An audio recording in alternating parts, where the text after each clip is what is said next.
97.9 afenso TV XYZ baby awobia memo ache mu akwa baba dwumadie so akra confida akomeda se we kura dwumadie ani mu afri bra ye share dwumadie na se besis abrei afa Dwaboase nkaye no ye the free University of Education Winneba wo in 50 mantem and ye the dwumadie efria ye de ebram wo mu TV so wo radio so so hwe wo TV so atise de onim dada no aye TV XYZ utie wo radio so so a power 97.9 and after so wudi achi e wa ba for tintan fidie kas Krokasia so I have Facebook power 979 and a TV XYZ and peswa so ya gina a wutu empeswa so some peswa is why ya na constituency ya gina nia oye mraso bedafie and na so mraso bedani e wa ha Honorable Alexander Apenyo Marken sabra ya kasa wona ye majority leader e wo Ghana mraso bedafie na wo some peswa yiso no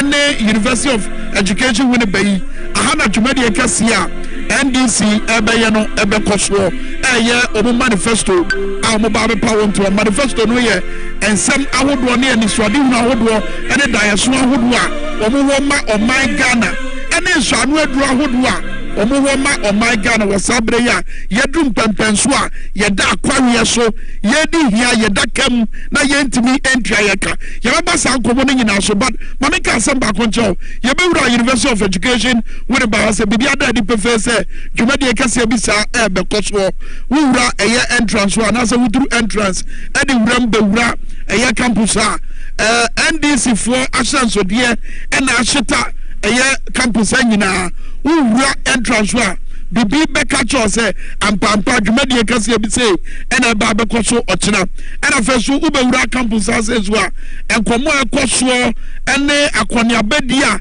ekoso da di prefer se dwumadi kase pa ena NDC amaleko no ede baba hihye so sabre ensiesie ena ekoso se wo hwe ewo TV no so wo TV hu ewo eye babia hall kasiye iwe sa yede enfidie efika kasiye imu ene kwa wura edan ni mu enti sa dan kasiye ya wuhunu no ya to ne din Jofus anamwa mensa hall no ehona NDC manifesto launch no ebekoso babia ensantwefo ebegyina babia ensantwefo betena no mayo omudwumade nyina no NDC organizers na ape SSC hodada uye nsentweni wura ha yebecho baby a wosa wokọ obekọ akogina na watoto moma ye serebe ya adechie no dwumade ni sase a bibia tima akoso wano na nea ekoso wo campusa sabre enono sabre de ekoso aye ensiesie akwa covid akona fenso ade ba akoso a mepesa wuru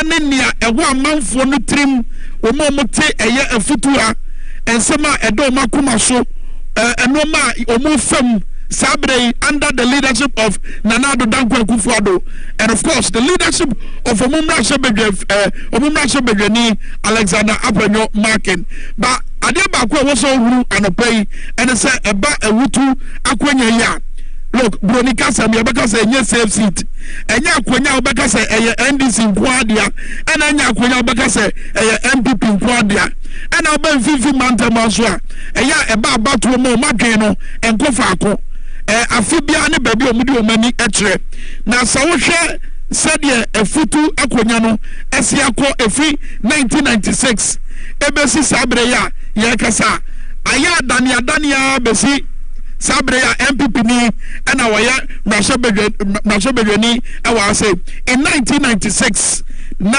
nia akonya no ewa nsem eye NDC ni omo ne di nkunim onya 55.1% in 2000 about 20 no MPP ena woji akonya no eno wonya 50.8% ena 2004 MPP ni na koso eku akonya nim ono so nya 55.5% afa uko 2008 akonya ni free MPP nsem ena bedi NDC for nsem with a year percentage of 51.2% ena 2012 and so NDC in some and another kuta one also in 49.3%. After 2016 abano and SSI now SSI no and na echina fakwa besi sabre ya yewomi na de ba kwa mene empenifori bi a yɛhyɛ ɔmo ase ebedi hu kɔmɔ ɛne kwan a Alexander Apenyo Markin yɛhyɛ dade ahoɔden bi abɛhyɛ n'akyi all because sɛ wo analyze data yi a mede to anim a bibia da di pefe sɛ MPP for no ayɛ ɔmo adwen sɛ akonya wei deɛ ɔmo pɛ sɛ ɔmo gye taa ɔmo ani ase ba wohwɛ from 1996 ebesi saa bere yi a akonya no enyina faako Alexander Apenyo Markin wadwen bɛ sɛ ɛdeɛ nti na ɔmo ma no bɛyɛ majority leader could it be say ɛnam so ɔmo pɛ sɛ ɔmo gye akonya wei fa na ɔmo gye edi kura ɛno nti na ɔmo ma no bɛyɛ majority leader na questions ni bi a obetimi ebusa wa bra wo yes analysis way but enche bi amene NDC mpanifo bi communicators ni bi ebedi nkomo no hu sade enoma esiti ba mehu maami bi wo me nchen ha say but on beso obekasa adwadifo so aba ha say omo so a eya na edura no papa na omo sori kwadwam entem no ye ba bedru ha say no na omo mu pii egu ha say ya omo deda de omo no ma so all because bread and butter issue also omutumrika kwadwom na omukwaditwa na sika kakra ebedi obubotom na eba ade ton ene said ye edwom esiti a kasa ne ye baako pe ewo efutu empeso isu ha amanfo se wo mo hihye no mo pai no mo ton a amanfo nto amanfo purchasing power akofom sikasam edafom eti amanfo huru mo ho ano eno ne adwen a wo mo begina so wa bra ye kwa akoto aba bano ko betima boa ama NDC a opeso woje akonya no edi free MPP fonsem eno ko betima beye ade agina ebetima mo medi nkunuma na afen so hwe eye NDC parliamentary candidate Owura James Kofi Anana amafo pin se wo sade Apenyo Markin ayeyere ne ho na wachenchere ne ho na wamia ne to pampe na MPP amanyokuo no ede ahoɔden bi abata na chi no ɛwɔ sɛ honorable James Kofi Anan ɛyere ne ho pa na wɔyɛ adwuma yie na n'adwuma yɔ no ɛne sɛdeɛ wɔsi frɛfrɛ dɔm sɛde bɛyɛ ɔmbɛba abɛdi n'akyi na dane abatoɔ wɔ abere a yɛkɔ 2024 abatoɔ no sɛn na esiteɛ wɔyɛ questions bi a mɛbusa amanfoɔ wɔ abere a yɛkɔ ani mɛhu ɛyɛ mpanimfoɔ bi wɔ maame ne wɔn ani nkɔmɔ ba wɔ abere a wohwɛ dwumadie mesrɛw yɛadeɛ wɔ ma me wɔ Facebook wɔ no kyɛma ne nso amansan so bɔn mu nyinaa nya ne nteɛ sɛ yɛabɛduru University of Education Winneba yɛde ɛyɛ pre-manifesto launch conversation no ɛhyehyɛ so nkɔmɔ bia ɛfa NDC ani so ade hunu ɔmo da yɛ so ɔmo nso anu aduru ɔmo wɔn ma ɔman Ghana no ɛno na ɛna no pɛ yɛde brɛ mo ɛwɔ University of Education Winneba abusua wodi ɛna baabi a ufiri mɛhu sɛ John Bambi nso ekura ɛyɛ kasamu no John wona okura kasamu no maame nhyɛ aseɛ efiri hɔ John ɛtsɛn abusua John Bambi ɛyɛ member of the NDC communications team John nso mfimfin mantama na ɔbɔ ne bra ahaya na ɛwɔ no to yɛ ahaya na ɔbɔ ne odi ne paa eti ɛba mfimfin mantam nsɛm deɛ John wuni mu paa John bɔ nkɔmɔ ansa na ɛnɛ da yi beduru no nkɔmɔ bɛɛ paa na atene nkɔmɔ bɛɛ paa na ɛyɛ amanfo hi asɛm titiriw wɔ futu mpɛsoa so yi. Kwame odika mamfa akonye we na minche wa hwefo no ye weti fa wote yen aha dem reason kai na University of Education Winneba. That's right. Obama on so aha University of Education Winneba na ha na NDC nyame ya adom ochina yane manifesto na ode Ghana boko bosha asase do manifesto na ode nkanyan nkanko de baba mbabun wana sitinem manifesto no mama mba enyaje ewo wodiska sama ateto apansa mende manifesto no oba matimemi bibia na nwade titiri mfiri dwumafo a ende bibinti onam taxes ahoro na ade wegwana fi Ghana ha monoma aka big company. That manifesto is going to address all these challenges oba meye in the ruda ampa indeed the next president His Excellency John Dramani Mahama government NDC no indeed are going to reset Ghana ampa. Very important. Manifesto so because a futu ampeso MPP parliamentarian and wɔyɛ ɔmo mmarahyɛ badwani ɛna afei so MPP ne wɔ abɛn mu ɔmo hyɛ bɔ pii nsɛm a wɔkeka ka nyinaa no ka ɔmo bɔ so ɔmo hyɛɛ in 2016 eti is that to say sɛ ɔmo nyɛ emu bia na Kwame Ghana Statistical Service twɛmfa yi bi kyerɛ yɛ dɛ ɛba no mensi another manto a ohia ka wo paa ɛyɛ fifi mantem ka wo bi ɛhɔ ma extreme poverty anaso dɛ ohia na mi aka wo paa wo ɔyɛ Ghana ha monoma fifi mantem ka wo bi me central region. So when it comes to central region yɛne asetenam abrabɔ no ɔyɛ ade ohia paa but mbra yɛde abendwane yɛde ma ɔyɛ MPP fo since 2017 ebesim dɛ central region asas ya go back to baby a yedi sia na nka efiri da nka yema aban bi aba na abayɛ den ababoto no aba den tira makadam oba na eduma sama wa ya de kura akodo central region already Ghana Statistical Service kyerɛ dɛ mbebu na wonye eduma e wo Ghana 2.9 million 2.9 million oh.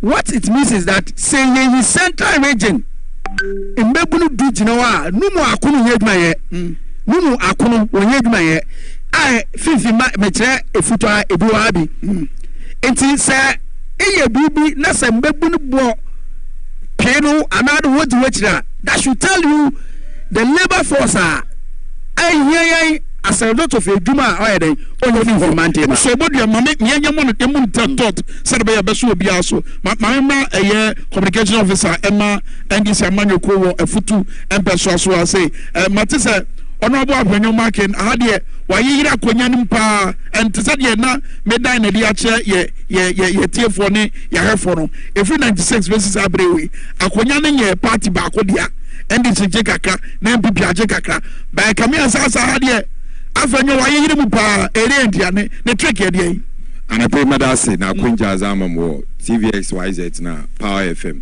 mechia wa hwefu nyina yemo nyina akwa aba zibesimpa asema ebisa no nchiemu na anye de aba yeto wo simpokrom ha onye simpama na woto ye nyina ye nyim de mpempi ye ka de politics tricks wom another ways and means wom na MP otegwado we futu constituency mpempen ni modo so brand nye de abatu bidra obokwa kafa wo efimbiam register ye gina eye hall nanimiti baby a ye wo no hana eye class no dodo na ba o mu betwam etika no betwam mamo ye mo nhimo ye da so aya etito so se simpamamu ano eye na nye temamufo na kwa na wa mo na beto aba registration ebidra adjoining constituencies ibifia fi Volta region ibifia fi Eastern region Sawom odan takra axim na zinyina wo register wo futu constituency woto aba enti yen mpanda be na muhunu saade we nyame nyim no kwanyi akyase no urban from 2012 urban day yehu but after 2016 NDC ye lose power no ehu the MPP mpempen ye ka abana wodin to trasem ezidwuma wo Ghana abekosema ye beje obi abeja atum de the current MPP under the leadership of President Akufo-Addo wan shemi kenapa intino the MPP in Efutu is leveraging on the abuse of power by the current administration to perpetrate this electoral fraud. Abuse of power beyond electoral fraud we identify here. Abuse of power in what way?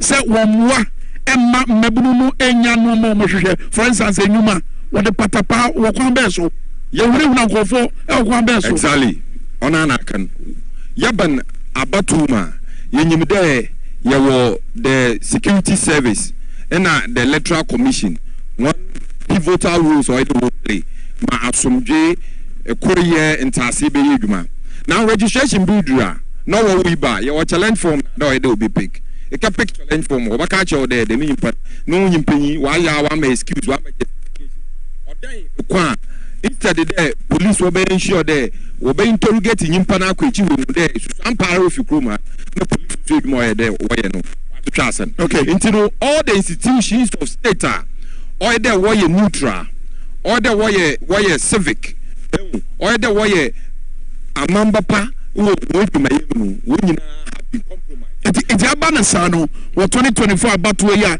very crucial. Remember on change bia e just so kwaba Abanisa very crucial ama NDC say 2024 abano was say munya nkonya ne bebre musanso edi nkunim at the presidential level no anu adro by no mape because at this time MPP die na di wo statement on issue last weekend say mumbom na mum pass nwie enti na mum fa monsa enche asundwe apam ekrata na say pressure kase da mo so say e wo some de monsa eche ase mo so bo de mo no ma beto abonten e di anu adro no ape ade amasa etuturasem enkanhye ehunahuna ya wo say e koso wo afutu yi nyeme ba ya adwene mpanyinfo sa akokɔ nto bego enti nkomotwetwa ya atwi MPP for solution the man obi solution na yen strategy say de be adwuma no ye do ta akwa mo obafo kwan bi do na weiswa no but I can assure you with the leadership of our current parliamentary candidate and constituency executives no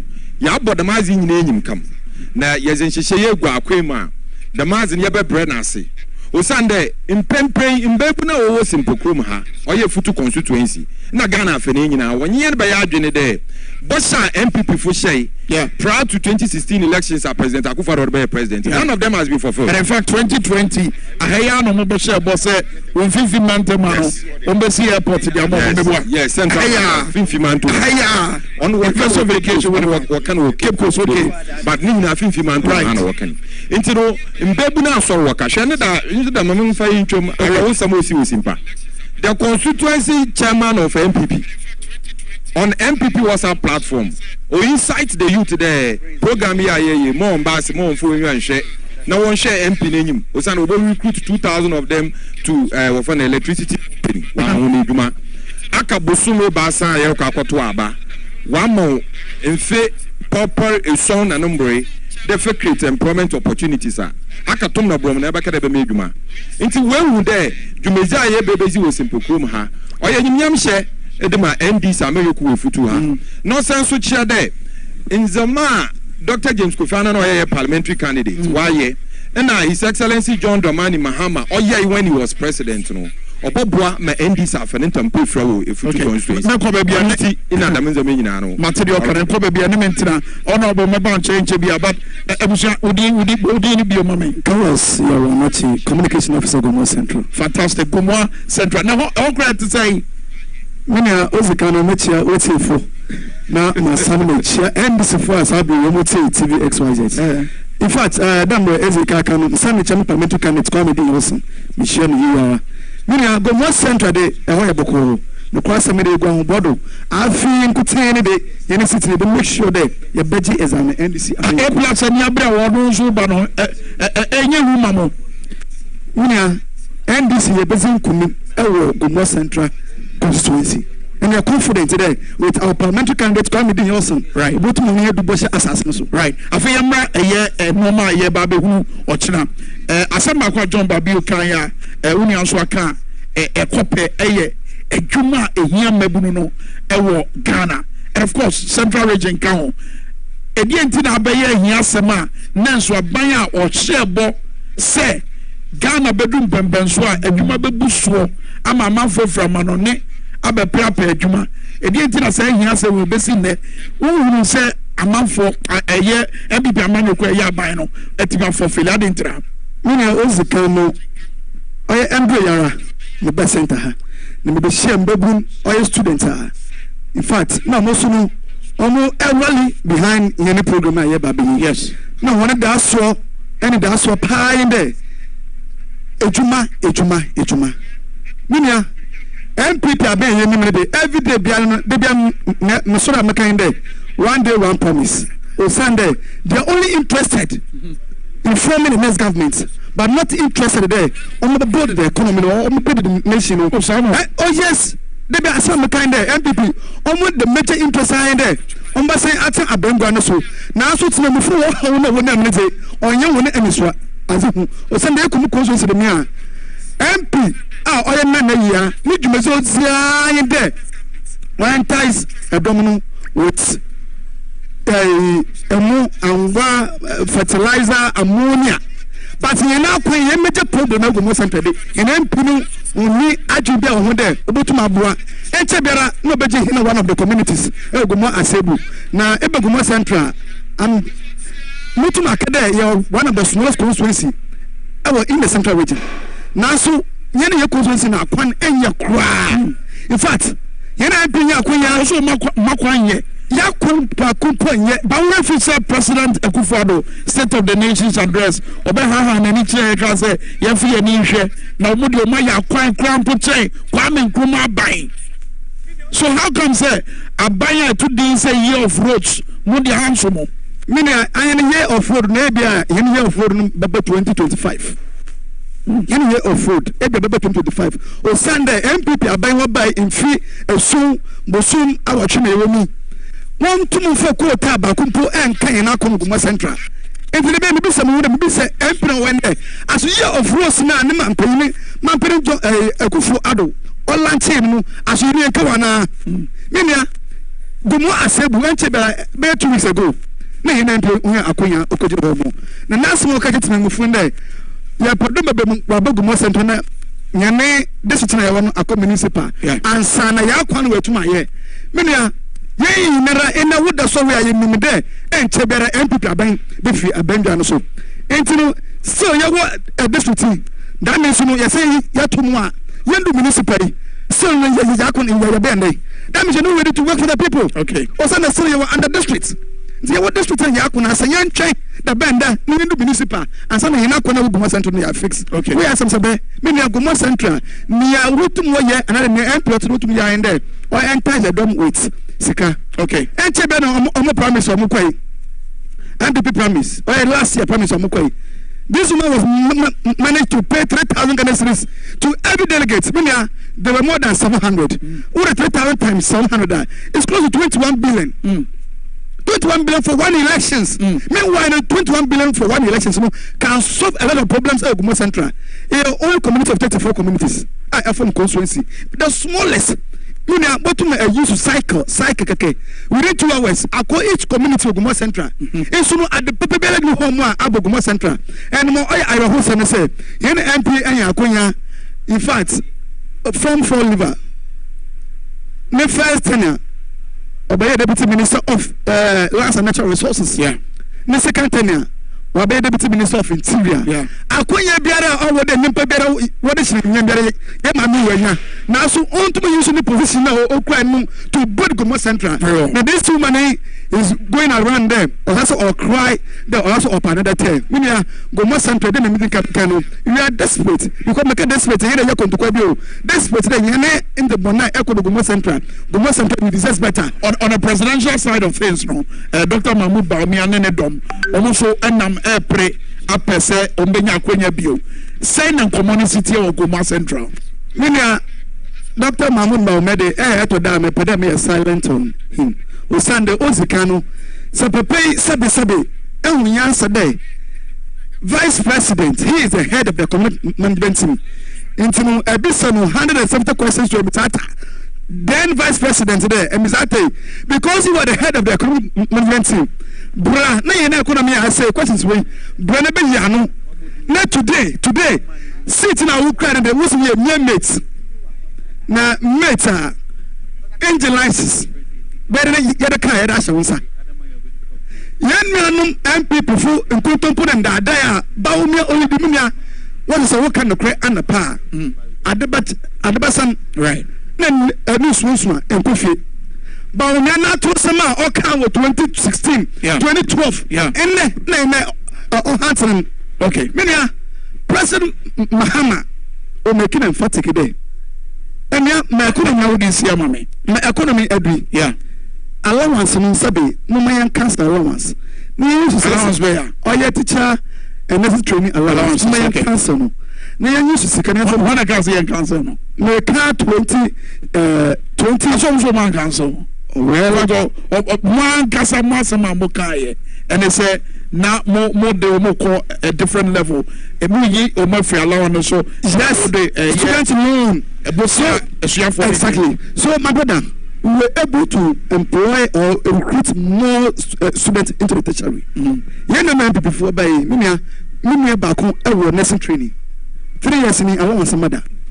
To the assurance no order more I say if the war. It's about me and Shema. It's about me and Sama, okay, 2012. Yeah. 2016 yeah. and 2020. Yeah. No, on hunting. And I did back also who were Bram Medama say, not opinion was what bear me, Madam Masaba and Chambio, and Cobebia, if you would have went me and I tell her no Saba and Chain. I did back or penny back or become, don't worry, who's speaking English, get closer to me. Relax. We are in control. Thank you. Good to see you. But I did back or penny and the issue of a year peace pact here. Abayan komo aje amanfo adwene ni o madaje. Is it the case say a NDC mom NMPS obema no ho kwan na wako sign peace pact no, or rather enoma ye omo say Peace Council any Ghana penifo enye no e wo say beye ehia mo bia anything NDC ASRD nana. But Obayu, what's your name and tell us a bit more about yourself. Yeah, my name is Professor Ferdinand Hiapo, economics and member of NDC. Okay, Prof. It looks like this elections is going to be an election that would, as far as the issues that people will be voting on, the economy is going to dominate. Do you agree with me on that? Definitely. The economy is us. Why is it so? Yes. Why do you exist? We exist because we want to be happy. Why? We exist because we want to live well and be happy. And that is the economy. So therefore, when people look at how they live, how their children are going to live, that is what is going to inform their decision. So if you have a child today, you are thinking about how your child will survive today, how your child will live tomorrow, how you yourself will live well, and that is what is going to determine how you are going to vote. It is not about what the person is going to give you today that you eat when you are not thinking about your children. So the economy in general is what is going to determine how people are going to form, and people are going to think about their future. They are going to think about their children and how they are going to survive. And that is the key issue that will determine this election. And Prof, one thing that is really, really clear, and no political party can run away, the next government cannot run away from it, is the fact that Ghana is saddled with debt. We are unable to pay our debts, and that seems to be a monster that is likely to face the incoming government. I mean, you're supporting the NDC. Does the NDC have a solution to this? Oh, definitely. When you see people like that, you know we have the solution. But let me tell you, first you ask, what brings about that debt? Yes. If you know the cause, then it means you can address it. What brings about the debt? All normally is the fiscal dominance. They call it fiscal dominance. What it means is that you are spending more than what you are generating. And when you are able to control how you are spending in relation to what you are generating, then it means you can control it. The problem of this government is that they have forgotten that they are not generating enough, but they are thinking about friends and families, and they are always spending. So the spending is making our expenditure very high, whilst we are not generating. So the gap is always there. So they are going. So NDC, what are we going to do? If you listen to the flag bearer very well, it's saying that that expenditure, we have to reduce it. The moment you reduce that expenditure, it means that you are reducing even your debt. One thing that he said, I was like, okay, first, I'm going to make sure that the number of ministers I'm going to employ is going to reduce almost 50%. Yeah. We are talking about 60. They are over 120. So if you are bringing that to 50, it means you are even cutting that expenditure by 50% already. And I hear it's ministers and deputy ministers. And deputy. That's what I mean. Because when we say they are ministers over 200, we are talking about ministers and deputy. Yes. But this one, we are cutting down more than 50%. So at that level, you are even saving more than 50%. So your expenditure will reduce. Now, what do you also do? You realize that if people are working in your economy, they are going to generate money for you. They are going to pay tax, which you get more money. That is why the NDC is saying that I'm going to run 24-hour economy. And that 24-hour economy will employ a lot of people. Because people, if you are having a hospital and you run one shift, it means you are going, let's say you are employing 20 people. But if you are going to run 3 shifts, that's right. It means technically you employ not less than 20 people. So you created a amount of job. And it means that those people too will also be paying tax. And when they pay the tax, it means that you are going to generate more revenue. And if you generate more revenue, it means that your gap, that is a debt, you will be able to solve it. So that is where the 24-hour economy is one of the critical issues for the game changer. People will be employed and the economy moves on. But the biggest hurdle you face in 2025, 2026 is our obligation to our debtors. I mean, I'm talking about the bilateral debtors. What is the NDC's plan in dealing with that immediate threat? Yes, so I agree with you particularly, because even if you look at the data, from 27th of January, you have to start paying. And that is why we say that for 127, you are going to employ people. You are going to cut that expenditure. So the expenditure will surely come down, and you'll be able to settle that, enroll into it bit by bit, and you sell off and go. Wow. Nobody, and this is not going to say that, if you come, the first day is going to be a merrymaking. Yeah. In fact, by the time they finish swearing in JM 2025, he will have to start thinking from that particular. But your critics are saying that, look, President John Mahama once upon a time, whilst on his campaign tour, gave an indication that when I come to power, the first thing that I'm going to do is that we'll do a Deba sort of thing, open the books, and then ascertain the level of the rot, and then be able to have enough grounding in dealing with the situation. But with the way you're sounding, it's as though you've got it all figured out. But you are not in government. You do not know the actual situation. You are not in government, but you know the unemployment rate in Ghana. You do. You know the inflation rate in Ghana. You do. You know the GDP growth in Ghana. Yes. So you don't sit down to get there before you start looking for the future. So we have all those information. We have been in government before. And some of us, we are economists. We even do a lot of consultation. So the thing has been known. We know it. And we have said that that's why we're able to even come out with manifesto. If our opponent are saying we don't know, then how do we come out with manifesto?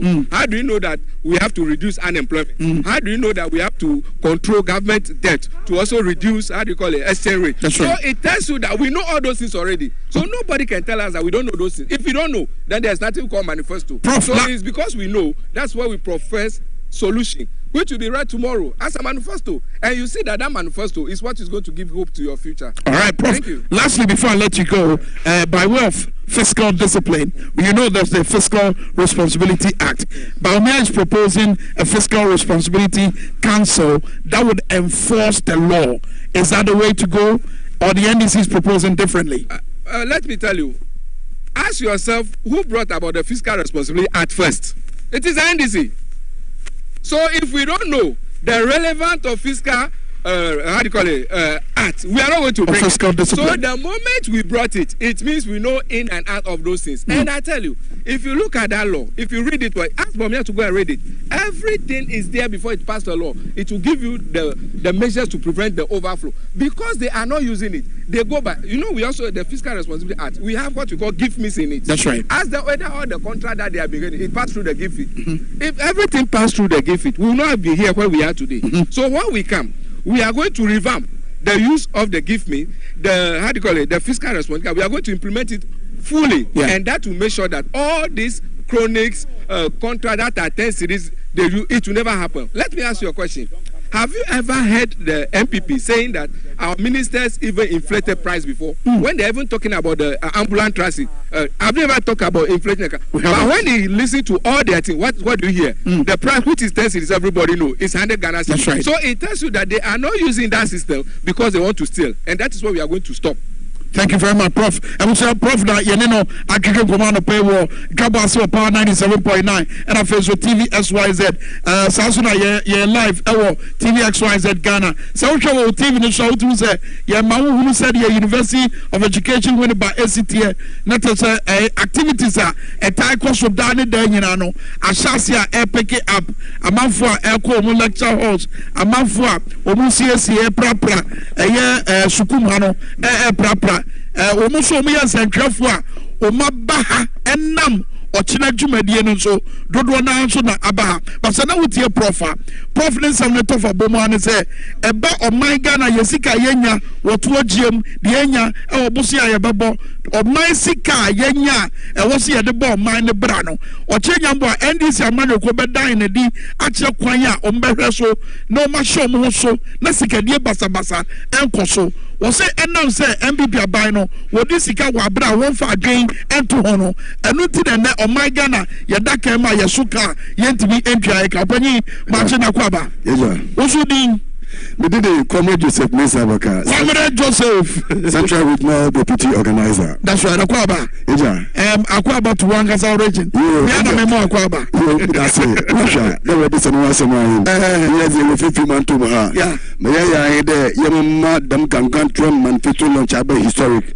then come with me any agenda evil plan by the young woman was because we should need to shift to her as a deputy regional organizer say my hikima the one who shall branding it take first for a to say east that's right a to say west yes go more east yes will be with the far eastern corner agona west agona east go more central with the far western side upon go more west in front of man Cape Coast any future brand them anything that have to make the program historical central region under the leadership of Professor Richard Kofi Asedu and the regional organizer NMP Funyano ya prepare fully nature so ochenya mba dwumadie no ene brand ne insesi amaye no mo pese mo gina so number the casem bi ene che Ghana fo nyina yes kwame wonu asem na mo pese na ya se ba no yes Intinakata yam sending higher signal.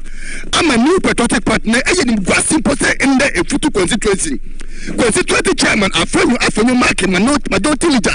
The chairman, I could meeting. The meeting kwame meet no all over. Now some there. Yami had more China, people for Momo Buku. Mamma Pabon Timpo, question me saying that. Sasa man, yes, I come to come busy. And then about Bontina, I said, I don't want to people constituency chairman. Wababon Tabaka, I know. Wababon Tabaka say, I tell you, Kwame, a bomb so we should know Prominent Assembly. And then Openia Babonte, Abaka say, or no, Nina, Kwame, I put the dada, Messity. Neda minimum constituency communication officer na futu on what I just I confirm me ya region I no to confirm me eje mi to kokukom abbo pose mo se ba come aje ko po won anu ehu me Mr. Tejuma me name mu college officer ya ba say 2 weeks ago that we hwe e koso na me ni jim and I po be abeni pe and say na mu srambom because as at ndua nipa be chef futu no what asa but no mo poso mo be dey o say me try ko be last 2 weeks yeah the first female vice president her excellency Prof Jenna Pugadman e be futu a no kra na me lead to no me boss regional organizer you do a futu market to Ghana majority leader a futu MP honorable Alessa market oya and say obubo MPP majority never be check kiosks be knowledge to Ghana with the aim of depriving the people to come and listen to us. No charm on Muslim Fanya Day. Mama Mumbai program. Anything I know they are fully come out from Ghana at 2 the man of fire on the end of the chunk of in this program. Now make a chance said the amazing nation and there we who be so Minuka say, why we tell them no Mimi at a central the program you best pay and then I am no kind of footy. It's a fair time also. China, the wind is blowing all over the world, and especially in Central region, being a battleground, we are fully armed, we are fully prepared. And make us say, MPP, if Omar Iwaje say they will go along to intimidate the NDP, wherever I go and I get a plus, I tell them, MPP are not men more than us. In this coming election, if MPP man slap you some. If MPP man bite him some. If people boot him some, but Mokasa when Hama Peace Council for Kase, we put the against woman in trouble to say, let bygones be bygone. Now your mass will get back. Now, from Sasa, because you get Chama Jana Kasa. Yes, a penny again, you know, Swasa. Mr. Eshana, Chama Jana Tono, Omundeso. Because there's no shortcut in life. Well, it was a peace council. A peace council. And at time at election 2020, Kwame, you cook for 18. Peace council, we don't in Ghana here. And then I said, because social media, Musa, you see, penny be opening from Black as I say, they should bring the perpetrators of the 8 killers. 7 years, 8 months. What were they doing? Wow. Kwame, make cut much of the coming of His Excellency John Dramani Mahama. And you follow like that too. Me say, Jomam ne niabu so wo. O say a man o ma pay Mahama. E German na do dan kwaku fata ba me no. We butun. Kwame me twaju nko ubekaya. APP 2017. Omoji power asema senior minister.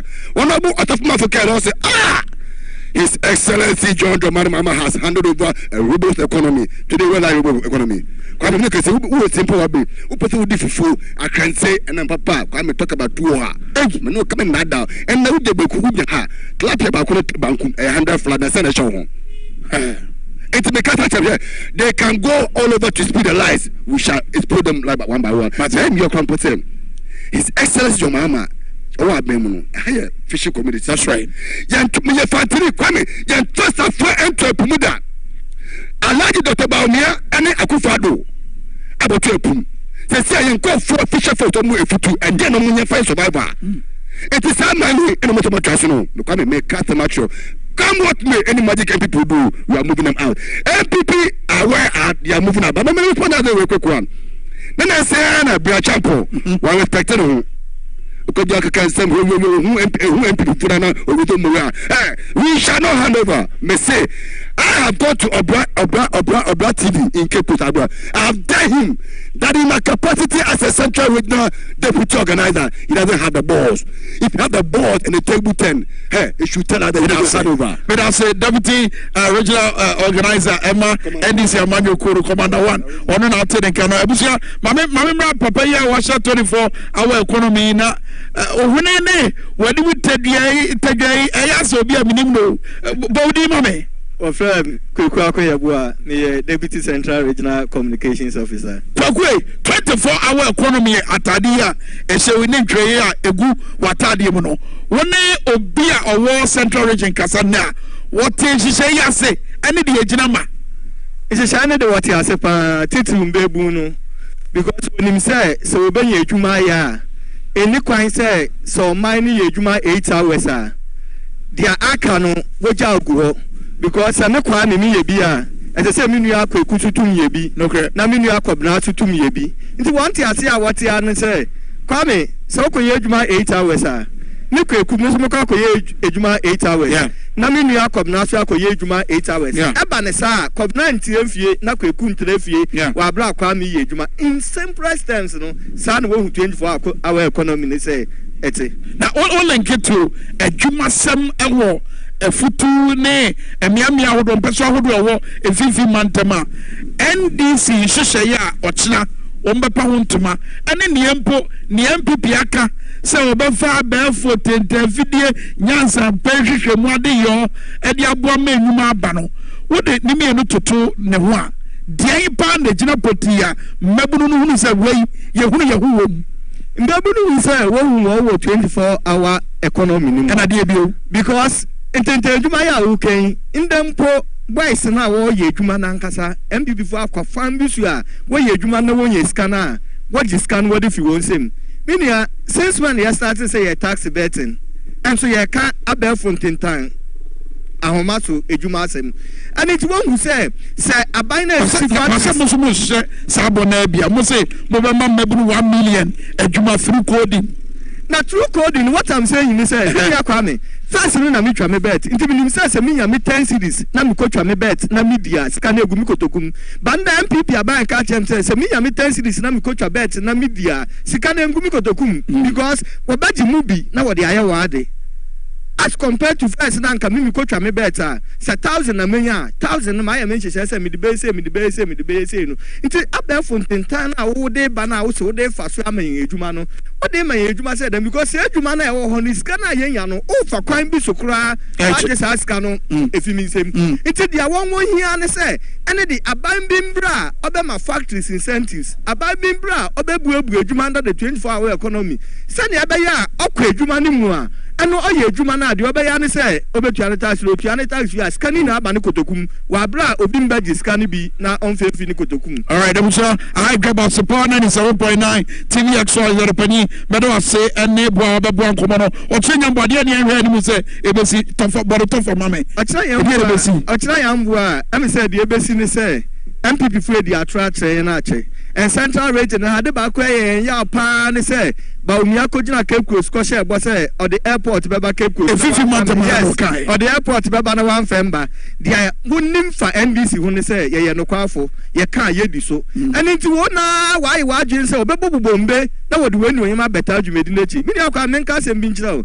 neither me far taxi fee in the lodge and besting a call a Gloriaka na taxi driver no could do na Miss Memaniska na ochiam asemo okay and say fast can call because ye na ye boa say John Dramani Mahama beba na wa beje oman na afia hunyenyi a ewemu. So if the taxi drivers are saying say o send this atare keka ofo yen car yen ji uska then signal na send a signal say why you ready say one case better one fuel na what we no yama better jumedi anything na taxi drivers abobo ya drivers na motor drivers one case wa hye jumedi bi say in that 2 o'clock aye we abi 2 o'clock one na wo ka wo ho abom wo de NDC flags esisi won car so wo de esisi wo motor so wo de esisi wo abobo ya so na wo de twawi di back room here they create economy enu a wo de create awareness say jumedi kasi bi ba so na me ni akwa me wan hye ne ye ya ochina baby a wan kasa ma ye set up mbo amount for you say you want better because we are fine wa because ni padoma awoba no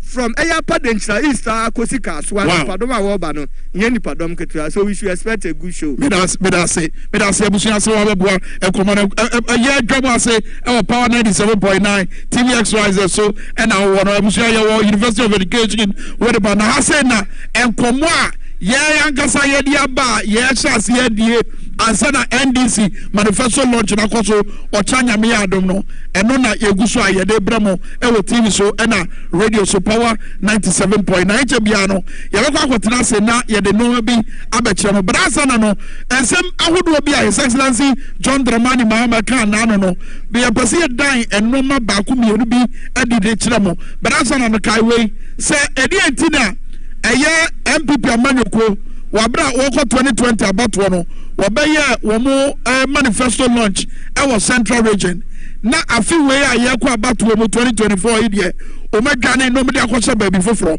eno mo ka 2020 e won fifi mantem ano ba akukura ni wa o medi so a abam is it the case say o musro the central region for ebeka achomo. Is it the case say omusro so mo behwe central region for anim no maka chom say ni ayaka chom no ye ntimi anye edutina afi de manifesto launch no obidi ko pie ba bi foforo na we nyina questions ayebusa ba ye hwe John Dramani Mahama ni sem ni bia waka pen hware o ma mesie. Extraordinary times require extraordinary interventions for exceptional results. Ghana is experiencing extraordinary hardships, and the youth are also choking under the yoke of these hardships. This being the case, the 24-hour economy initiative is the best and most extraordinary pathway to generating the decent and well-paying jobs that our young people need, the jobs that our young people are waiting for. We will create an enabling environment with deliberate policies for business, companies, and government institutions to operate 24/7 in a 3-hour shift system to stimulate job creation. I'm determined to provide the necessary incentives such as favorable tax, cheaper and more reliable power in order to encourage this. We'll also provide financial support through the Ghana Exim Bank, from our oil revenues, and the Women's Development Bank, amongst others. And this is why the Trade Union Congress described the 24-hour economy initiative, and I quote, as a great idea that could be the game changer for youth employment.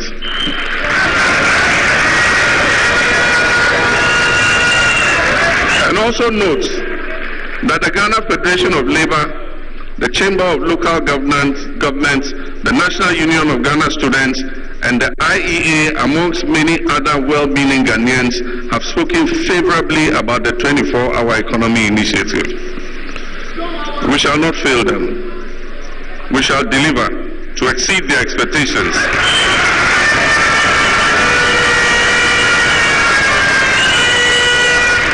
And we will create the jobs that you young people have been waiting for. And when these jobs are created, none of you will be left out.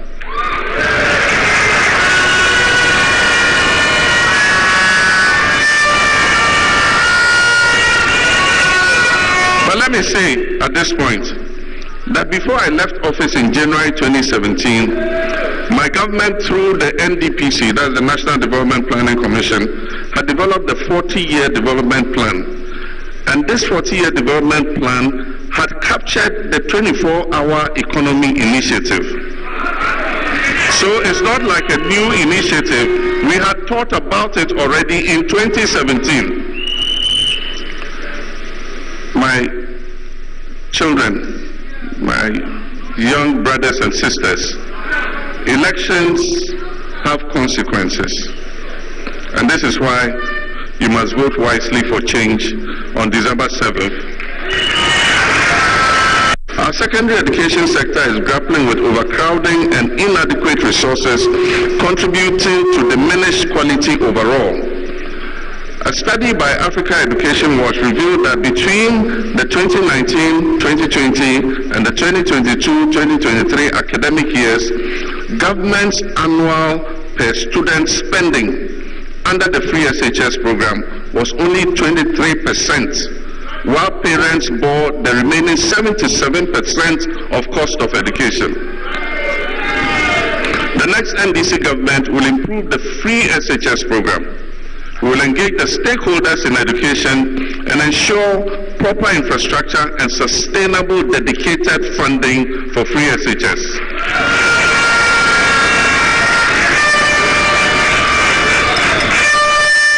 We shall also decentralize the procurement of food and other supplies to the headmasters and school bases in order to improve the quality of food and also boost the local economies in the districts where the schools are located.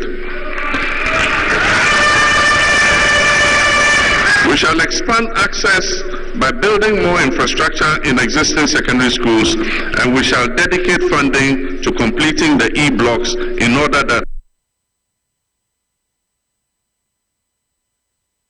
7.9 and a face TV XYZ. Dwaboase Jumadi na and Kayana Yaguswa Yadebramo at the Free University of Education Winneba. I say and the NDC manifesto launch no Ebekoso Nyame Eyetina Nyame Adoma and Ebekoso Oba Eye Fifi Manta Miamia Hodwo Bebia Bekobia no NDC asenso de ene NDC nkomo and Ekoso ewo aha na HBI yane Owura Kek our year communications officer Emma NDC Amani Kono Western region yaneno abetwetwe ba mo messages ni bia about mo making kakra DM Benin air share Facebook Power 979 DJ Omale ebusa kwachi bi na me de beto kekere me bia owo anu ye wo se emre bi obeti se NDC e ka se MPP aban afeli no eya na adwen akosi ebra eye teacher training allowances ye twa mu ne ho nkro ne ba na ene omu nim de ena na obi bi say wo mo boba akokra ne entie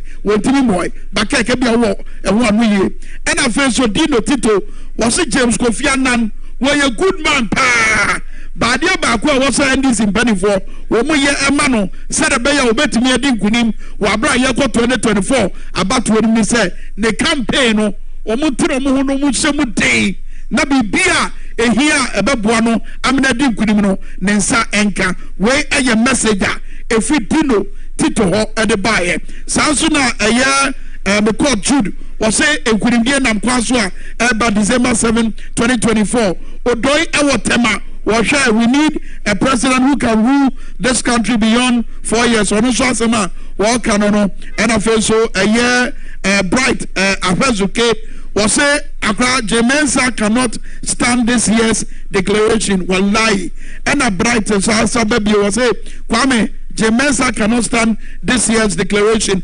Kenelli as we share at the Africa Swa high tension. What o message by Bekin Cake Macha Kwaba. Major Domunia. Now what's the region to say? Western region I crowd for change. Sir. Oh pa times me water crowd. Akumetu. Yes. Na ono ocheden. Ocheden ye ni anu MPP. Wona akumetu. Anyone is in common personally. One help any day. Opposition na wakono. Wo hwe kwana. Osro dama isesele jo mama. Akunte bu papa na ozeba no.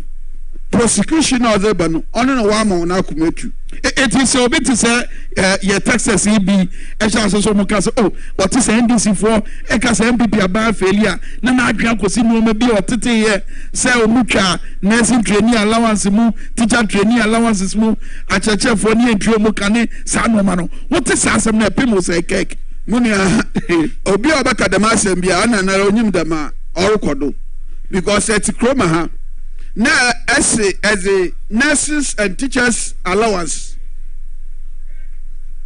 as a campaign NDC we didn't cancel the allowance. We replace it with a student loan scheme. Yeah. You're replacing because now answer na yeah replacement now yeah colleges of education no a certificate program. Yeah.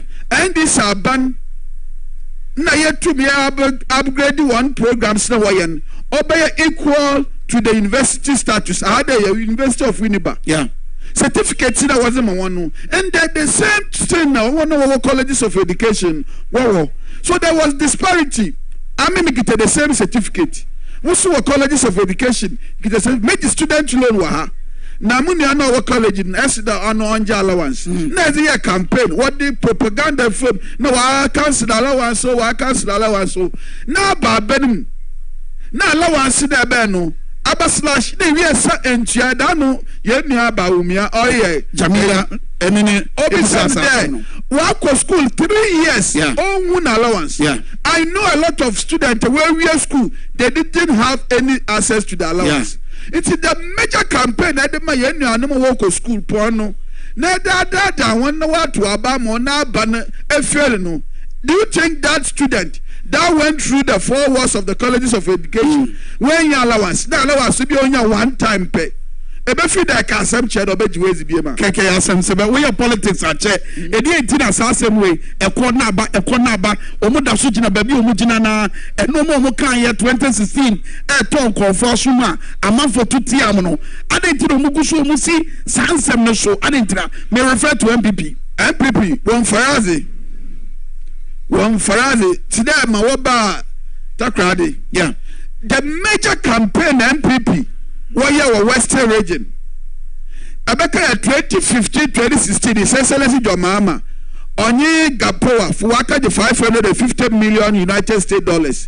Takrade port no wire expansion wire dredging compared with John Delu was up wire port expansion and bebu wonye adwuma Takrade. Yeah. They sat down and said, hey, na your mama why MPS port? The Marco is the MPS port. What's your mama? What port the Ghana full engagement. Look at how that's right. The port is changing lives. One bankrupt project where dividends from the MPS port. You know what they are bankrupt project. It's here started port expansion Takrade. Now before cutting us there, a Juma job why water port. No by what Takrade port. Yam Falco is Sabi Amba. Takrade flown to Abaman was page 78 of their manifesto. Yeah. What's it? Jama and the port expansion or na Gubidodi. Where 2016, 2016, 78. What's it? They are going to expand the port from Takrade to Sekendi. I mean Sekendi. Sekwana Wawum. I want a marble brain now. It is a bit of brand here. Not your mamma, a port expansion. No, so catch and do. Port not your mamma, and now Gubino's the end the year, Babet shrimp from Takrade and the second. Obia, what to know some of the May Jumaya. That's right. What has happened? How many years? 7.5 years. Yes. What has happened to it? Now, shamefully, in 2020, they repeated it. 2024, why should they repeat? Once you were beginning to Takrade was a repeat the Marco is you know, yet about me and Obegin a Cape Coast. I said, Central region. I say, the people of Cape Coast, I have good news for you. One card I will build. I say, I am building you. Let us say, no. Wow. So I shall say, I am building. I tell them, I shall say, I am building you a brand new harbor, a brand new airport. When Tumayo, they didn't have the funds to do it. But one fund was a Shabbat Wokesi Biwo Upper West. So Faraza. So another question now, Namibisa answer me about Betanasi. And they say, was Central Region, I know some was share South Bono and the Bahudu awareness. Is that the reason Tia? 2020 omo year omo manifesto launch ewo hono omo ntima be yewo efifi mantama omo de ba wo hono obotumu aba wo kani ana one Faraze MP before na wo Faraze anka ba omia at this critical time mbebu ni ye adwuma ye ekwamne zigana fo nkofo na adwuma egugu na obi ara no oyo opportunity ana oroso kira Ghana fa at this critical time kroma ye show ankwa adwuma rugu public sector workers what you pay want to share utilities because teacher need pay. No electricity, also no electricity, also the transportation, also no water. This guy in Arasa. And so he has to credit for the next month. Because economic hardship no I'm Ghana in BRF. This is the time and head of the economic management team. Every solutions, every implement solutions are Ghana football team where we there. You are doing something, but any given opportunity, they take Ghanaians for granted. No why rough China. No we can stage na odiasa. That's strategy na ebe in Omaya or Machadama come adhere for the past 7 to 8 years.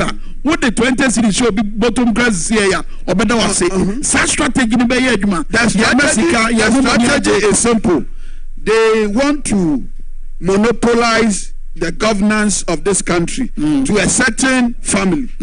It's yamma which Ghana for one. Nayan Achem Sakawa mafias in a Japadia document implement the Yesika so that we can control the resources of this country at the detriment of the ordinary Ghanaian.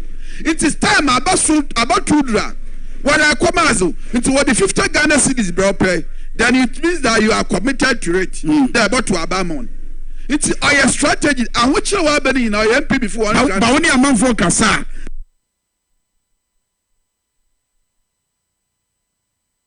Strategy near fa. Because yeah, who say enfa, but maybe say fa. A man for whom say, hey, MP before the 18 and say, I'm 200 cities, 20 cities, no ground back. The message I had to around and on you there, Sikano, or your who's kind of where we are. Okay. Now what are investment? It's kind of the way you are the whole investment, you know. What are investment? No one for Sukakra, no one about to our bedroom, what about Chokakra? Yet, you try to do us not again. When they were giving out 200, 400, 500 cities, we told them, no, what did you about the charting one? That's right. Oh, yeah, well, who's kind of where we are? Nanaku father in 2016 was begging for coins. Yeah. But when me and China and already coins, they didn't have the money to give you. Yeah. But in the Wabo Wabo banks, well control scanning, Wabo in the last 7.5 years, what is kind of investment? It's a new dividend in Alban, what the bill bro. Now, Bassana to Obama won't be able to work on area, no, Sawara. I feel last minute project to Sua, or Moya Kumasia, some touching the Gusua, Air Crossbow, so mid density, pillars in the home cronable, Muji Quine, Almaya Yaquina Woodwall. And I feel so, Winneba Quina, so no, one say Aquine so, it was Air Crossbow. I the strategy is true. There, yeah, bibi na Ghana fund there, yeah, bibi. Because Abani Ababuso in the last 7.5 years, more than 650 billion. Busankuta wabo. Na Ghana fund beside na account Busana Bonia because we predecessor less than 200 billion in terms of total revenue. Shenjumozi Okroma. At that time, in Juman was it that we don't eat infrastructure. Yeah. But our was over 650 billion in the last 7.5 years. Why is that significant infrastructure?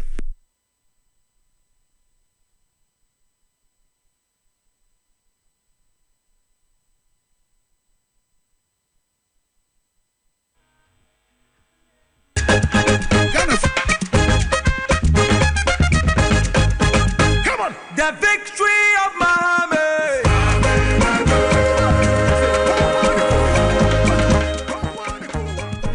Project major big project today Kejabri to Mpokon I'm paying another Bakati so 2018 what we pay the contract and this on the Macray 2020 year to Aba no one contract be back one do just more Oba ya skimmis kakra pe what to Aba pay the on the Macray a kwamanda you should touch the truck no about you ako ya about to Aba bim was na ka pe contract be Aba secondly to Aguna Quantakwan, a corner bay dead trap. What the way I can say demonstrations be 1 year. Yabo to Abayanka for contracted being brand number a day or a drains that the crack. Then Ghanaians will think that old coffee warrior. When you am what to Abbey pay, no way make. It's one Machiavellian tactics now, and what I will repeat.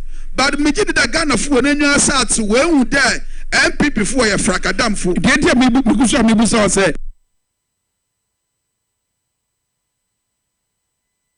is at an important juncture in its history, and the decision that we make on 7th December is going to reflect on the future of this country. In the last Afrobarometer survey, more than 80% of Ghanaians said that our country is going in the wrong direction. If you are walking or you are driving and you are going in the wrong direction, what do? You change your course. And that is why on 7th December, Ghana must change course. We cannot solve the crisis in which we are with the same people who caused the crisis in the first place. When the wind of change is blowing, when they even see political convoy, whether it is MPP or NDC, because of the mismanagement of the MPP administration, they get angry. Wow. Ghanaians are angry, but most of them are pretending because when in the election year, what about Bejiskewezi? So a lot of people will pretend. Even Winneba, one chairman, you know, the all threatening crop. We would because they know how fair market and co have stolen so much money. They have money.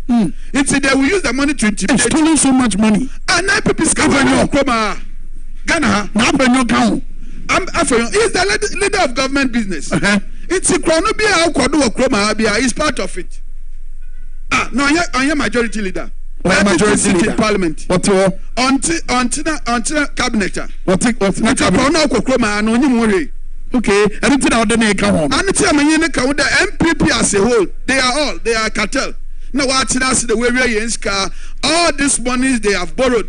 Where is it? Where is the significant project? It is a guy yet to say up in your market. Why are no question for China? What is China? No one says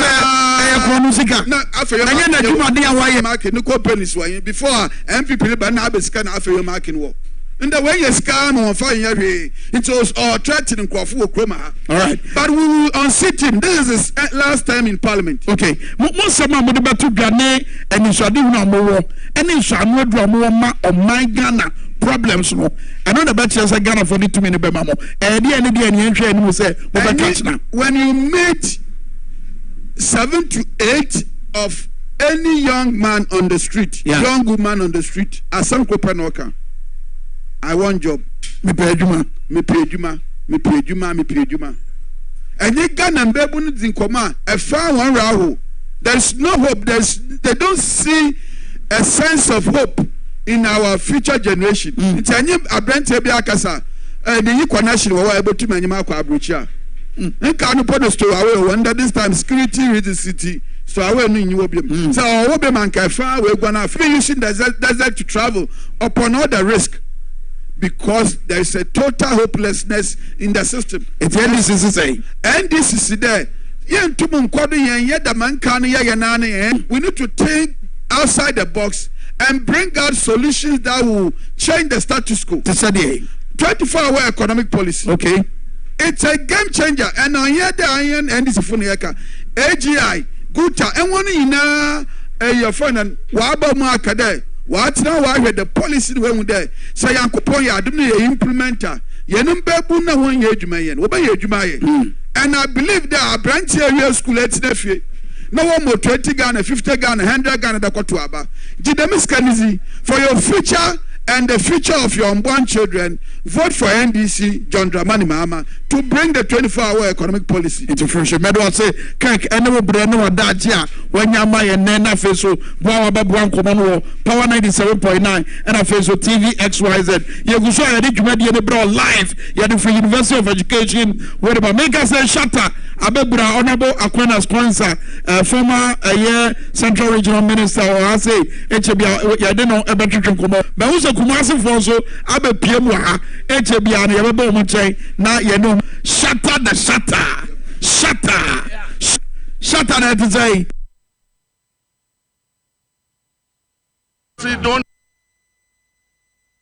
have 4 years to waste. The youth of this country are in a hurry to create the opportunities that will make them live a dignified life. The youth of this country want an experienced hand. They want a safe pair of hands. They want a hand that they have seen do it before to come back and take this country and rescue us from the mess in which we have been dumped by the Akufo-Addo Bawumia government. 4 years of a good leader will make more impact than 8 years of a dishonest leader. It's not about how long you serve. It is about how well you serve. It's not about 8 years or 4 years. It is about hard work. It is about truth. It is about trust. And it is about doing the things that will create a future for our young people. And that is why the NDC is calling on you on 7th December to do your duty to your God and country so that we can turn this nation around. And so on this occasion, as the leader and flag bearer of the National Democratic Congress, I declare the campaign, NDC campaign for 2024 election duly launched.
And may the heavens rescue this land.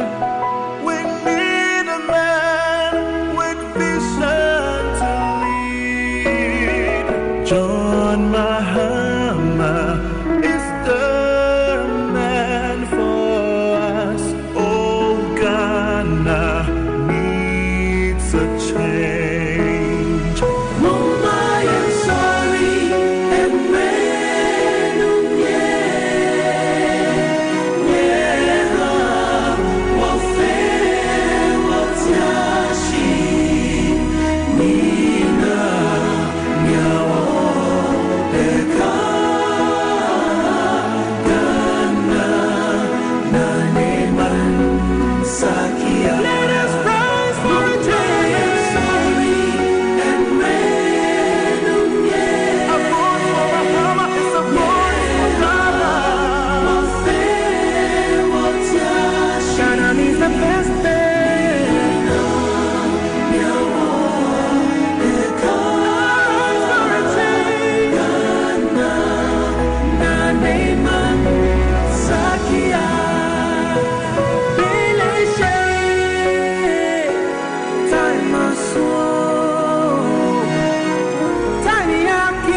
Say GPRTU, yeah, the biggest road transport union in Ghana. And on the General Secretary now say 90% of road transport or GPRTU ase. Inti mudi akutini pa say ba road transport ejumanu.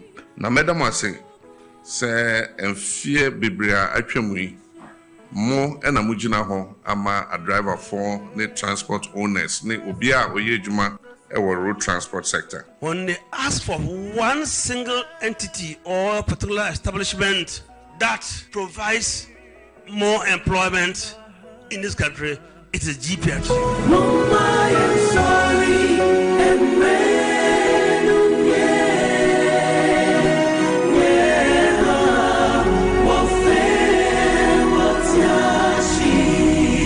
And you might be brave or what, Yanamaka and maybe also intimate and find Juma. And we a pension scheme for drivers. I'm saying, Samria and this are my baby. A strum we buy Yanamon Transit, near structure a good pension scheme.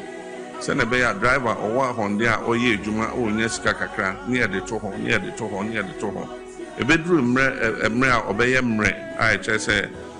All call retirement na eja ono so nya bibi kakra e de akofi. Of recent, we know we are having difficulties in managing our unions, our work within the various lorry parks, and some of these chairmen gathered here will give testimony to that. We are having difficulty and challenges largely with some of the assemblies.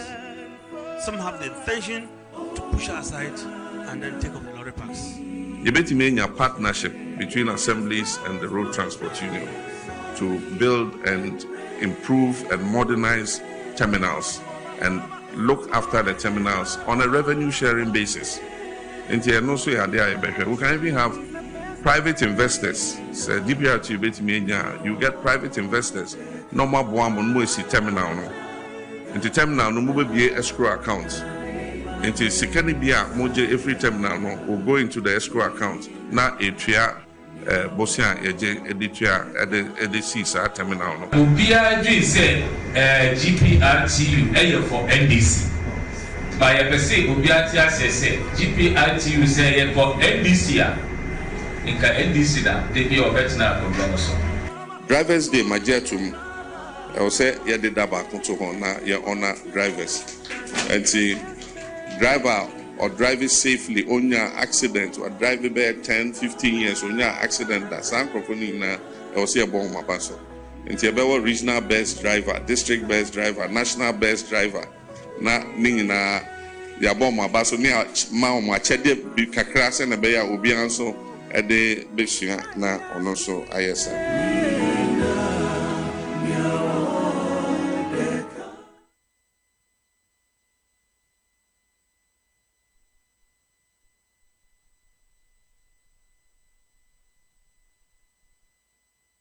Obianim say DPRTU, yeah, the biggest.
It's not those little corruption that we are talking about. We are talking about a minister sitting somewhere and stashing money under her bed. We are talking about people signing deals. The computer will sign the deal for you. It's the minister who is going out there to go and sign the deal. It is yetum. Yes, the Martinano. Any Macade, baby, I do Siciano. Say ba, Montekaya Yabayan there. Oma way this king now, they teach you. It is a teaching hoguma. President Mama so aka there. enya ne opponent nkuti in obede obata na se e will not blame na wusu ikejim na ikeye transition yeah because we be our man sika onubeti on them no who clearing agent there ejaku nti baby ayeduno. That is what we want to see. We want to see people waiting Amayeskano should be punished and probably collect all the monies back. If not all, let's collect some of the money. Let me tell you, if you look at the corruption that has gone on for all this while, yeah, if you put the money together, Master, we shouldn't have gone to IMF and World Bank for anything. As I say, yeah. So if we are even able to retrieve about 60% of the stolen monies now, believe you me, we will have enough money to run the economy and run it properly. All right, talk about IMF. At the end of Ochenyambua, when we manifesto, we be dying a deep face. Say ya bokwaya to wa young.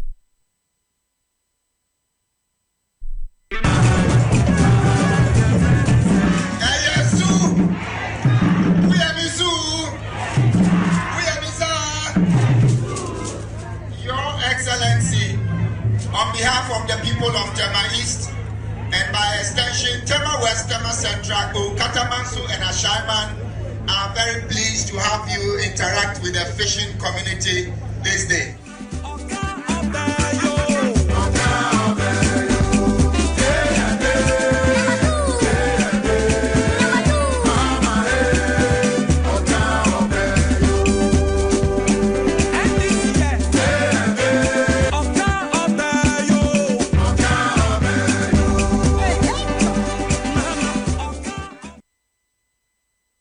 In 2020, a lot of things went wrong. And we don't accuse the Electoral Commission for nothing. There were circumstances that we have raised over and over again about the Electoral Commission not being neutral. Indeed, it might also be the fact that this government concocted reasons to remove the 3 electoral commissioners and replace them with people of their choice. Some of those who are appointed to the commission are people with known NPP credentials. Even though the president has the power to appoint, you must make sure that the person you appoint has no iota or evidence of partisan political affiliation. But this president doesn't care. People who were patrons of TESCON today are sitting on the Electoral Commission. A commissioner said that NDC was the most serious existential threat to Ghana's democracy. A commissioner, and he's still a commissioner. He described NDC as the biggest existential threat to Ghana's democracy. And he's still there. How do you expect somebody like that to conduct a free and fair election? But, like Azuma Nelson said, this time we're going into the ring with our own referee. And that is what happened when Azuma went to fight Jeff Fenech in Australia. And Ghanaians were upset with Azuma because he accepted to go and fight in Australia. And he said Ghanaians shouldn't worry, and that he's going into the ring with his own referee. And everybody was confused who his referee was. And he said his referee are his punches. And that he will punch Jeff Fenech to the extent that when the man is down, you can't declare him the winner. And truly that's what he did. I think it was round 5. Jeff Fenech was on the floor, he couldn't get up. Which referee will come and say that Jeff Fenech won the fight? So we're going into this battle with our own referee. We will punch the MPP down so hard that the Electoral Commission cannot and will never.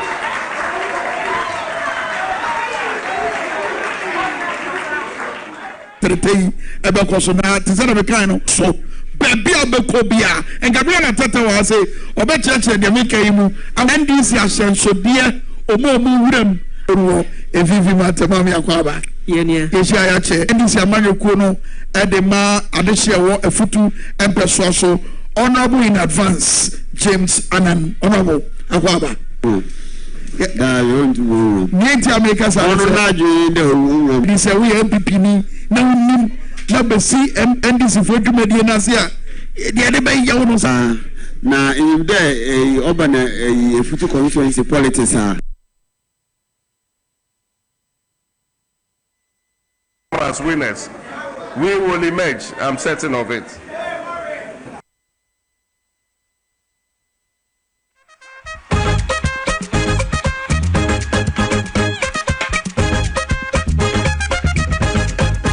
Come on, the victory of Muhammad.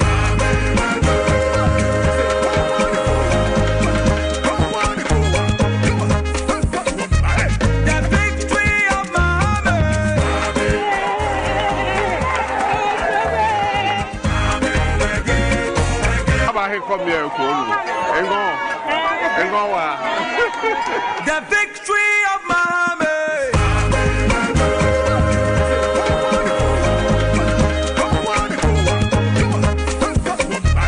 The victory of Muhammad.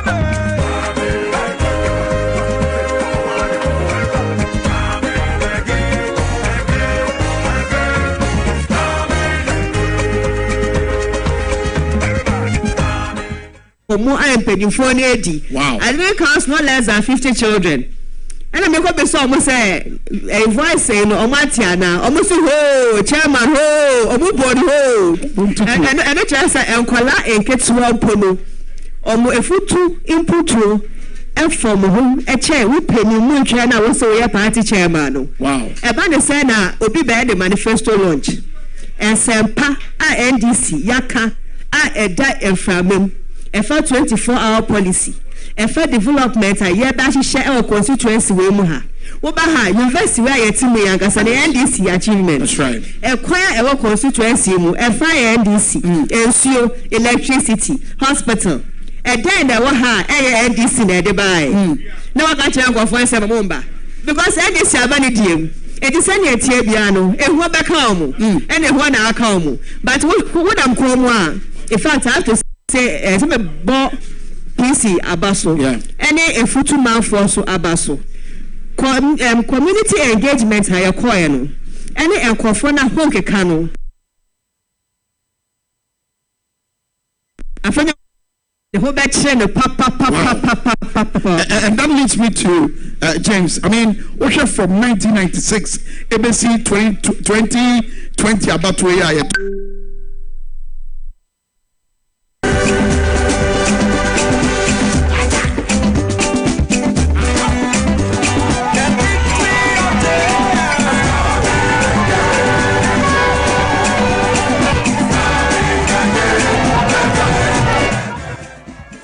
somewhere in 2016, because from 96 to say 2016, or 90 Kakra, 9 BB Abaji Kakra, and you could tell, say, Akunya will never save seat Emma either of the two parties. But James, sorry, I'm not marking, we no wonder. Hey, where do you make a deal? I'm not marking Abaji seat where Bosso Bessie Sabri. A dear Nabaya Quincy, dear Ediama NDC. Come here, say, I'm not marking Abaja Quincy. Okay, so I would say that largely, no, if we constituency is still NDC, it's still very, very green in terms of the numbers. It is Eco Chrome, no Bisa and 10, whether they are NDC or MPP. About 6 or 7 will tell you that we are NDC. But there are 3 major reasons why seat, eluding. Number 1 reason has been the importation of voters from outside the constituency. Yes, the constituency numbers, far from neighboring and even beyond constituencies. How they import a very simple, typical, practical example. Just ended a registration and transfer exercise here. If we took constituency, young population here, just a little over 100,000 in the entire population. But if we took East, the population is over 300,000. And they are very close to Accra. So if you are looking at people who will transfer their vote, it is most logical to think that more people in Efutu Senior East will transfer their vote than in Efutu because of the numbers. Okay. If the whole central region, Efutu constituency had the highest number of transfer of vote into the constituency. Yeah. So over 6,000, as opposed to just around 5,000 from Efutu Senior East, whose population is more than 3 times the population of Efutu. So that should tell you how the importation happens. Okay. And this importation started right from 2012. And I mean, I would want to own up that at that time I was on the other side and I saw how the thing were happening. Smaller by smaller. And they imported more in 2016 and imported even more in 2020. Now, what we have to do is to either stop those. I'm sure some person or strategy, but no, I'm not going to do that. Yes.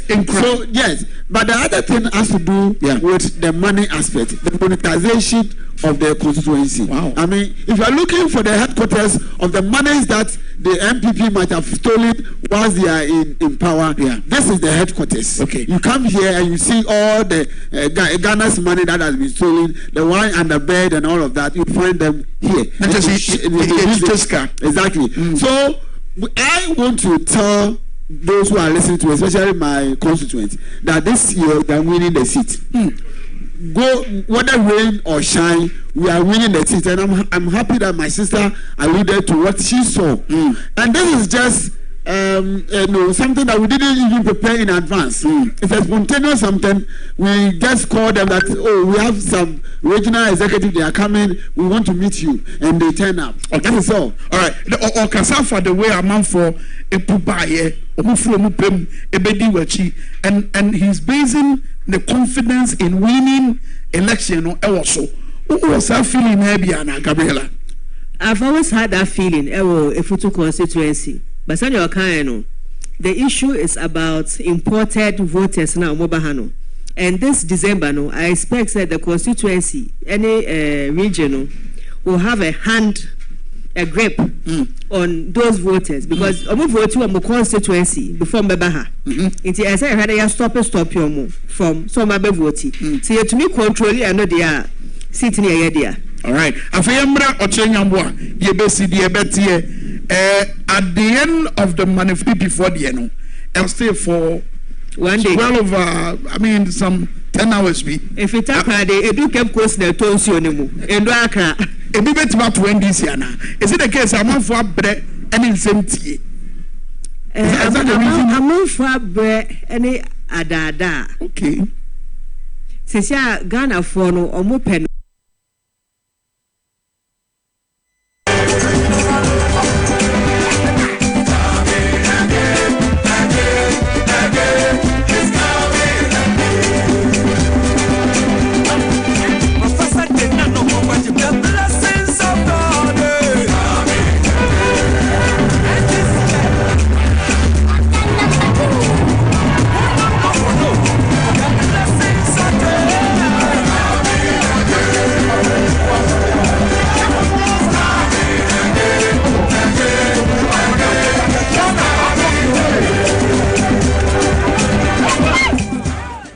One thing about NDC manifesto, they say it speaks to the everyday.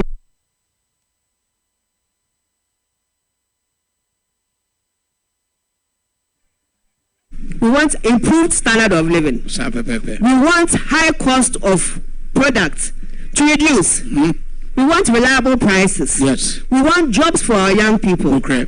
Omomoko school. They want to know, say, school na yeko, school fees, no, can we afford it? They want improved.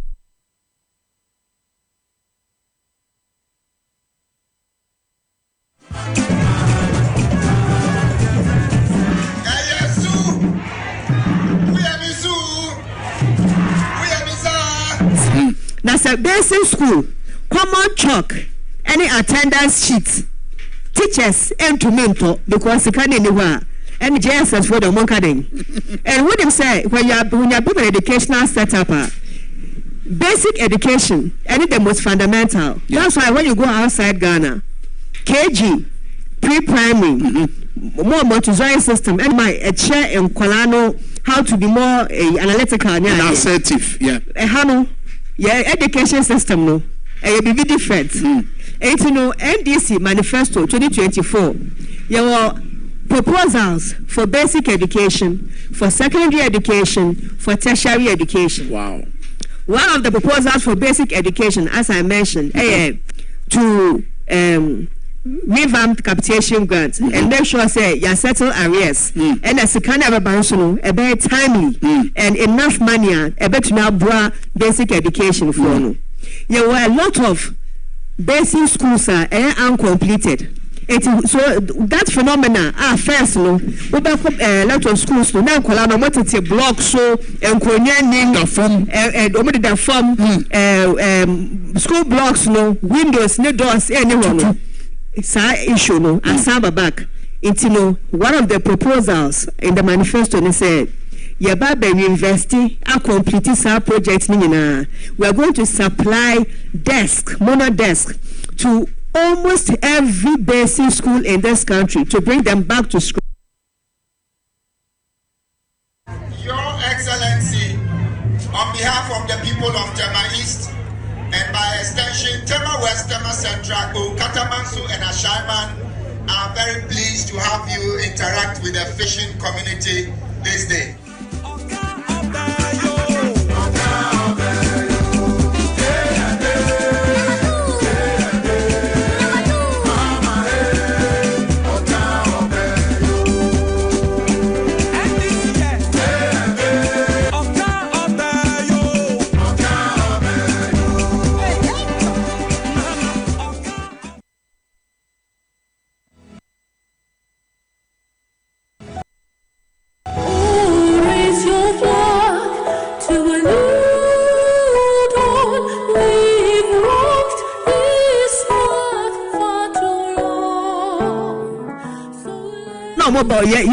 Migrate from basic ever show no your weak dada with the superstructure first a free SHS SC almost so now still adreno in developing yes, yeah.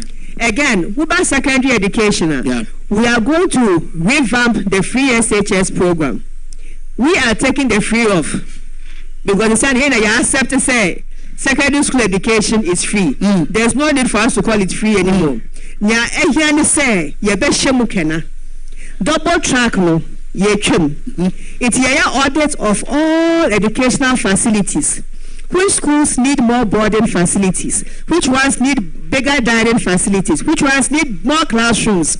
Now you make sure the government of Ghana and I guess fund no you're investing heavily to revamp science within that 4 years. Again, what about in the educational sector? We say MPP are buying or we be a friend of capping. That's right. Of get funds, yes. Because of capping policy, no. Student loan trust, FMA student loan. It's students apply for loans, just about 40% may student loan. Now coming now, it's a capping policy, no. Ye free. Sika bia get fund sika, get fund sabeka. Get fund sika no. And I'm not 80% of student loan for no or musika no. Eba. Yeah. It's ye even free up ya solve problem with students are here student loan don't have access to their money. Level 100 students in all tertiary institutions. So we are nursing training, we are teacher training, we are normal university, we are technical university. All level 100 students are to university free. And it's in first mandated by the 1992 Constitution. The same Constitution now or share free basic education with capitation grants. No. The same Constitution now or share progressively free SHS. That's right. Same Constitution share and says it's adequate tertiary. It's here starting with level 100 students. It's the fresh as home school piano.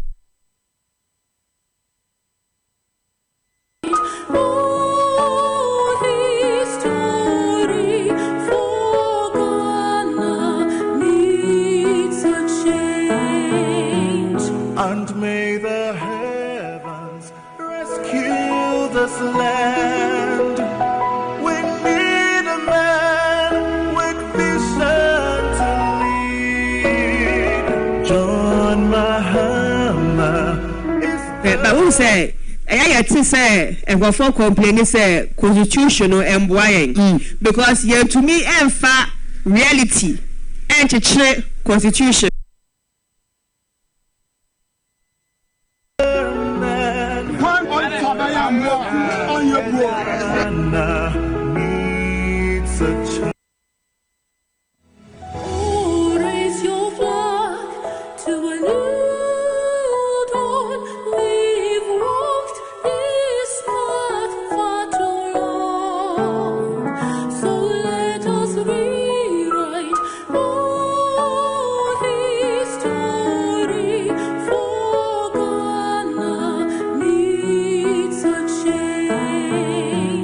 And may the heavens rescue this land. We need a man with vision to lead. John Mahama is the man. On your needs a child.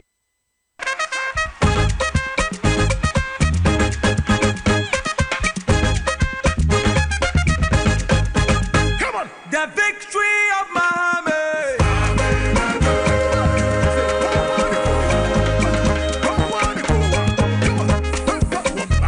The victory of Muhammad. Ghana is at an important juncture in its history. And the decision that we make on 7th December is going to reflect on the future of this country. In the last Afrobarometer survey, more than 80% of Ghanaians said that our country is going in the wrong direction. If you are walking or you are driving and you are going in the wrong direction, what do? You change your course. And that is why on 7th December, Ghana must change course. We cannot solve the crisis in which we are with the same people who caused the crisis in the first place. The youth of this country don't have 4 years to waste. The youth of this country are in a hurry to create the opportunities that will make them live a dignified life. The youth of this country want an experienced hand. They want a safe pair of hands. They want a hand that they have seen do it before to come back and take this country and rescue us from the mess in which we have been dumped by the Akufo-Addo Bawumia government. 4 years of a good leader will make more impact than 8 years of a dishonest leader. It's not about how long you serve. It is about how well you serve. It's not about 8 years or 4 years. It is about hard work. It is about truth. It is about trust. And it is about doing the things that will create a future for our young people. And that is why the NDC is calling on you on 7th December to do your duty to your God and country so that we can turn this nation around. And so on this occasion, as the leader and flag bearer of the National Democratic Congress, I declare the campaign, NDC campaign for 2024 election duly launched.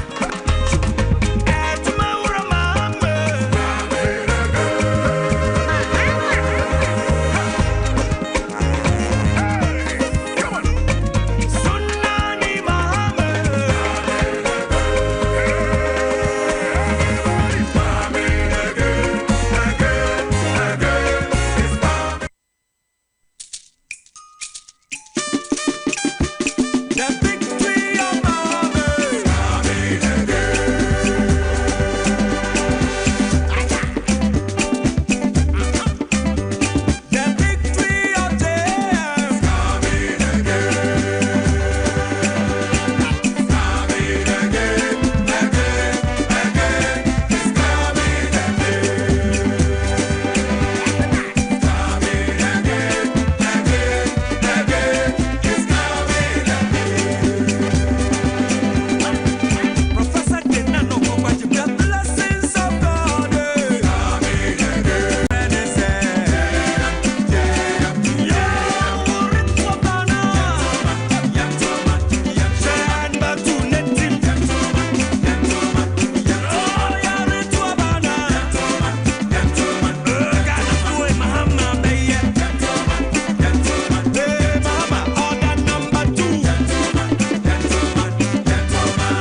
mfa nyase atena ho ma demadi ahwe yen the $100 million yentu mfa mwe a bank mo yeye yentu mfa ye big push ni bi mo oyeye enti oye leakages no no mama sesia no ye bre but ye da mu ebusuansam na eyi mechanism inti manfanya finance minister me inti manfanya dam na amama sesia no se bibi kwachiwa yentu mankanti no ama corruption no aba ye industry no se tu ye ni na afimu a obama ye sika no aba me ye da ye big push no na big push no ba 24-hour economy no into baba material kana say James mame fa woni Gabriela Mbembu abra ye de enkomo no besi ara no dwumadie no enche bia de ba na wie ma hu se amanfo fi asantemanu se pongo so do tra yo se de yo oba bedu eti o chenya mbo aye sete aba ya no mu bebre be di nkomo be na no ye build up kakra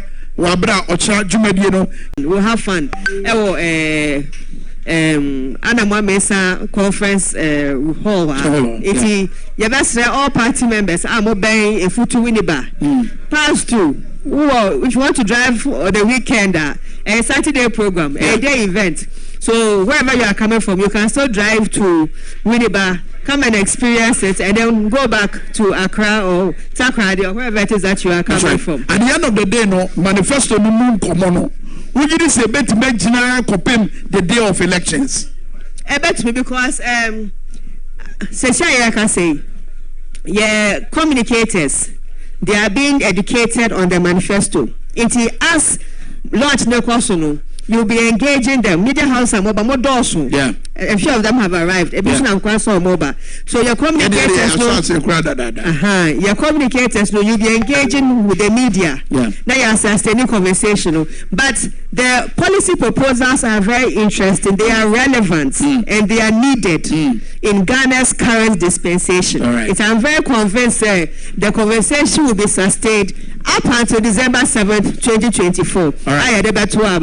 Gabriela Tete Busia, Honorary Communication Officer NDC, Vivi Martin, Honorable James Anan, Asana Bekono, the Enche Enimu, Ochenya, Bana Feso, Niawa Kacha, and this year, and we're Futu and Peswaso. Yo, Yaka national launch,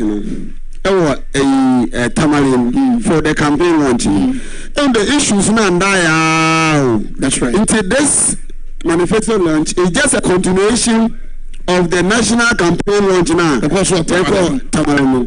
If it's ever Antonsu, no, obviously Winneba no. Unlike Yanu for what they are. What is that?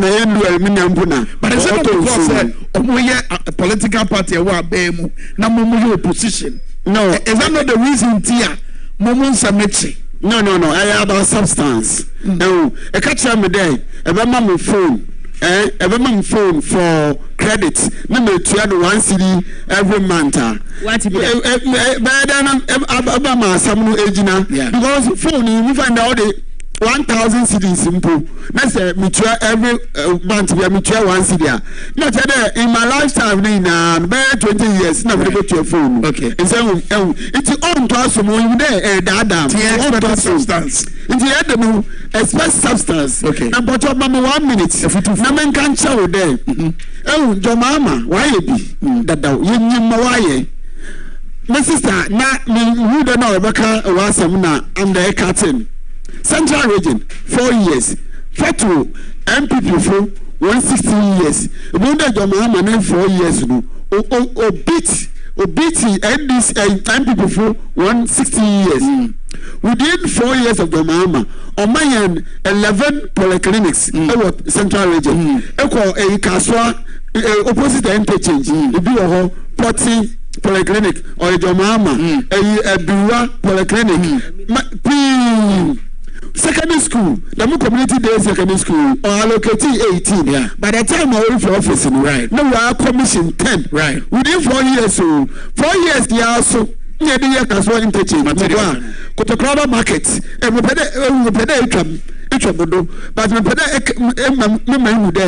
some of the road there. Litany of my mama by year between the 4 years I was a man. Yeah. In Central region. In Central region. In Central region. Every man come beyond Central region. Central region. There's a business over there. catch them MPP 1 year of central region within their 60 years and I be scratch with him I be brands and mamokon not chance to what only one achievement and not chance to down over NDC and the MPP want him NDC yaba bema yaju manu MPP waba bema what you want to talk material and I face so Gabriela Tete I was John Bambi ne mama boy nyina yeda mu nyina ma se o kyanya me adoma se de esi hyase no ye beba beto so ka se ye beba enframa mu ka mu se be awia bre mu be no mienu ye beba enframa mu ye build up ne be hyase time be build up ne 2 okay build up ne 2 ne free time be build up hey program dey start one build up okay, no, today we are for Catholic. But none of us 12 o'clock. Program is starting 1 o'clock on the dot. Program no better say 1 on the dot. You better build up and send a program no ashas here. I wish I had the movie in Gaba say our power 97.9 and a TV XYZ. Ajimania power here. Or the parliament money, brother, what TV show? Yeah, you must see any of Bomodon. You be shot, Baba.